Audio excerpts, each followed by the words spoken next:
Hello guys! In today's video, i-unbox natin yung bagong bili kong keyboard from Shopee. So this is the MK853 from Fantech. Hindi siya sa official store pero sa authorized reseller ko siya nabili. Let's go!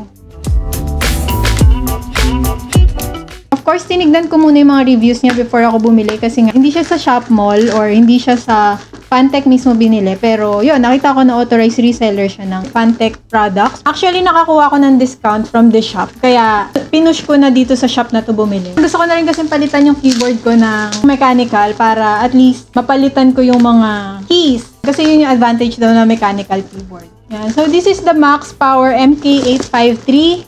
Testing na rin natin kung okay siya. Mas gusto ko ng lambot yung keyboard every time na ginagamit ko. Though satisfied naman ako sa Logitech na gamit ko today. Pero gusto ko din yung ticking sounds niya. So itong binili ko is a blue switch and black color. So meron siyang I think 3 colors na available. Yung Sakura which is yung pink. Yun sana yung gusto ko yung Sakura. Kaso hindi siya bagay sa setup ko. Mas common yung black color and mas maganda siya tignan sa setup ko ngayon. Teka, ang hirap. Grabe, ang laki naman nito. So, ganyan siya. Sobrang laki niya. Sobrang laki ng box niya. And compared dun sa keyboard na ginagamit ko, mas malaki siya. Consists of dual shot keycaps, macro supported, spectrum mode, ergonomic wrist rest. Actually, kaya ko rin siya binili kasi meron siyang ergonomic wrist rest. So, para nagtatype ako, merong support itong wrist. Tapos, all keys, anti-ghost, and media. Yun talaga rin yung gusto ko kasi ayoko nang nag-ghost, char. Anyway, buksan na natin siya. Yan, ganito yung opening niya. Yung box is okay naman. Medyo UP lang siya dito. Yan. Yan, medyo UP. Siguro dahil sa shipping, all in all, okay naman siya. Hirap naman. Yan. Ingatan natin. Iingatan ko talaga. Yan. Yun. Tada! Yan. Meron siyang warranty card. Yun. Sabi nila kapag magpapa-warranty ka, dun ka mag-message sa mismong Fantech Philippines. Here it is.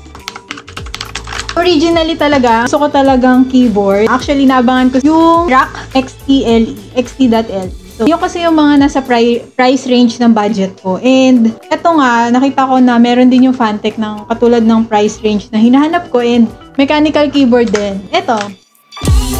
Ganda.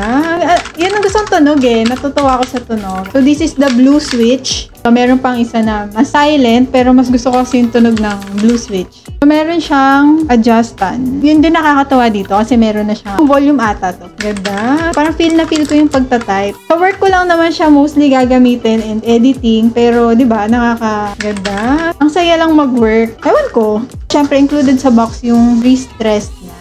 This is the wrist rest. Pero optional naman pala siya kung gusto mo siyang ikabit. So, let's test this guys sa ganda. Let's go. Yun! Ang taray! May pa-welcome na gano'n. Nakakatuwa kasi pwede mong i-adjust yung colors nitong mga RGB niya. Kasi I'm not fan of RGB lights. Okay lang kung meron or okay lang din kung wala. Pero pwede mo i-adjust kung ano yung gusto mong color. Kung gusto mo ba lagi siyang umiilaw ng ganyan or pwede rin ata yung one color lang. Pero check ko pa kung paano yun. So, ang technical specification nitong keyboard na to is mechanical gaming keyboard, 104 keys, mechanical, anti-ghosting, all keys, and weight niya actually medyo mabigat nga siya, 1,300 GR. Ano ba yung GR? Grams? Gusto ko dito sa keyboard ko na to kasi gusto ko yung may num keys, yun. Tapos extra na lang tong mga lighting. Super happy ako dito. So tong keyboard na to, nabili ko siya ng 1,695. Doon nga sa iSmoke 06 shop. Cost 1,695. Yung silent keys niya, yun ang medyo mas mahal, 1,799. Sakura white and black lang yung available. I'll put the link on the description box para pwede nyo rin ma-check out. And ma-check out nyo na rin yung iba nilang items. Siguro yan lang guys. Thank you guys for watching and please do watch out for more upcoming contents dito sa channel. Very immersed and yun lang. Bye-bye!